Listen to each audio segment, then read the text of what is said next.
My name is Meriel Clarke. I'm the Sculpture Town Artist in Residence, and I'm going to talk to you a little bit about our postal art project that we produced for lockdown. In the past, Sculpture Town Artist in Residence would always run workshops with students in the Harlow community. We would normally do these face to face, but because of restrictions of this past year, I decided to produce something that could be done remotely and wouldn't require specific materials that people would have to go out and buy or wouldn't necessarily need access to the internet in order to take part. So definitely the highlight of the whole project for me was when we finally got to get back into the Gibber Gallery and could start opening up the artworks that had been sent in. It was like unwrapping presents, so it's just really lovely to see how creative and innovative so many of the artworks were, and just really joyful, and it made the whole project definitely worthwhile to see them in person. So we decided to create a workshop that could be sort of sent in the post, a kit that the participant would receive, make their artwork on, and then post it back to the Gibbard Gallery in the hopes that we would be able to display it in the Sculpture Town Artist in Residence exhibition. The kit included everything that they would need to produce their artwork. We didn't really want anyone to have to go out to the shops, and we also didn't think that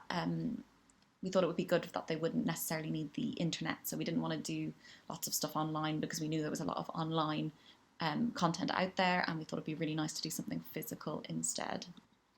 So they would receive an envelope, and inside that were some coloured pencils that they could use and also some little ink pads. The hopes would be that they might be able to find some items around the house, you know, old loo rolls or bits of fabric or the ends of sort of pens, and they could use them as stamps to produce an image that way and then maybe draw on top of it using the pencils.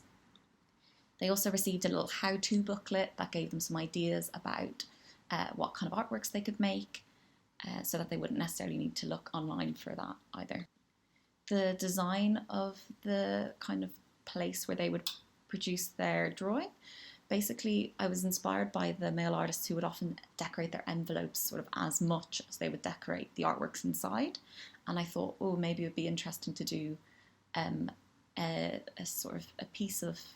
paper that the artwork could be made on that could be then folded and turned into the envelope.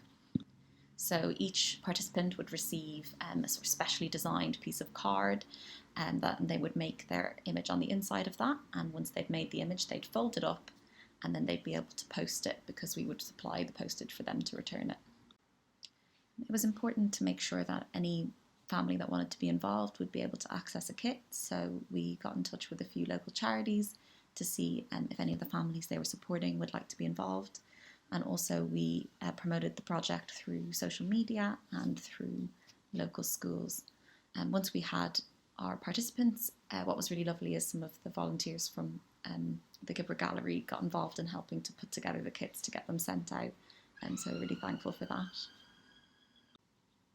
So unfortunately, as the exhibition has had to be postponed,